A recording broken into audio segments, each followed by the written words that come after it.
পূর্ব বর্ধমানের তৃণমূল প্রার্থীর যে বুথ এই বুথে তৃণমূল প্রার্থী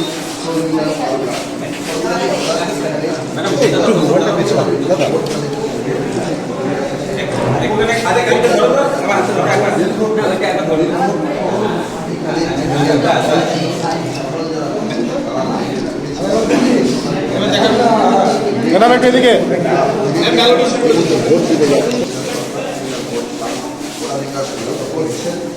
এখানে প্রিসাইডিং অফিসার যিনি রয়েছে তার সঙ্গে একটু কথা বলে নেব। প্রিসাইডিং অফিসারের সঙ্গে একটু কথা বলবো। তার আগে তার যে ভোটদানের প্রক্রিয়া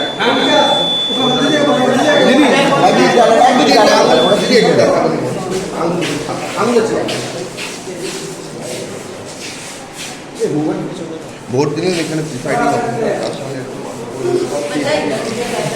মানে ভূমিকন্যা বলা যেতে পারে, ভোট দিলেন কেমন অনুভব হলো?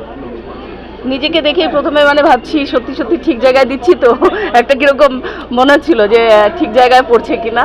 তো যাই হোক ভোটটা দিলাম, অদ্ভুত একটা অনুভূতি, কারণ নিজে কখনো এইভাবে তো মানে মেইন যে পলিটিক্স তাতে আমি কখনো ঢুকিনি। মানে আমি যদিও ইন্ডিয়ান সাইকিয়াট্রিক সোসাইটির যে জার্নালের যে ইলেকশন হয় সেখানে আমি কন্টেস্ট করেছিলাম এবং সেখানে আমি জিতেও ছিলাম। 192/42-তে জিতেছিলাম, ওরা অনলি 42 ছিল।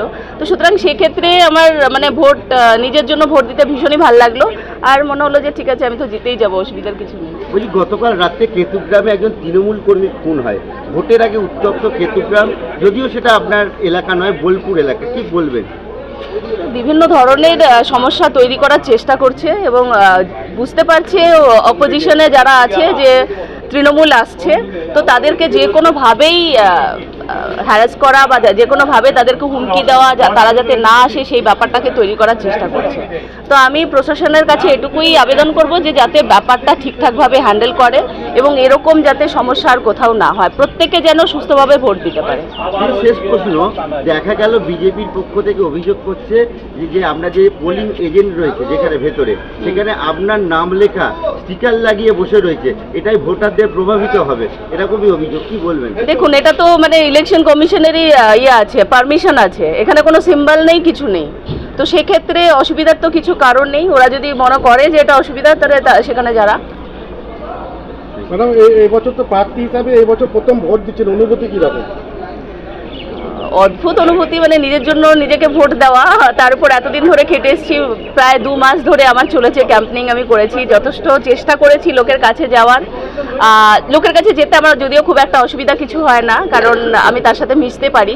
তো সেই হিসেবে একটা মানে আমার প্ল্যাটফর্ম তৈরি করা আছে, এবার আজকের দিনটা ঠিকঠাক করে ভোট হলেই আর কোনো অসুবিধা হবে না। আজকে সারাদিন কি প্ল্যানিং রয়েছে, কোথায় কোথায় যাবেন, কি করবেন? আমি চেষ্টা করবো সবকটা সবকটা জায়গায়। এবার দেখুন প্রত্যেকটা বুথে তো আর যেতে পারবো না, তো ঘুরবো সব জায়গায়, যেখানে যখন দরকার পড়বে সেখানে আমি চলে যাব।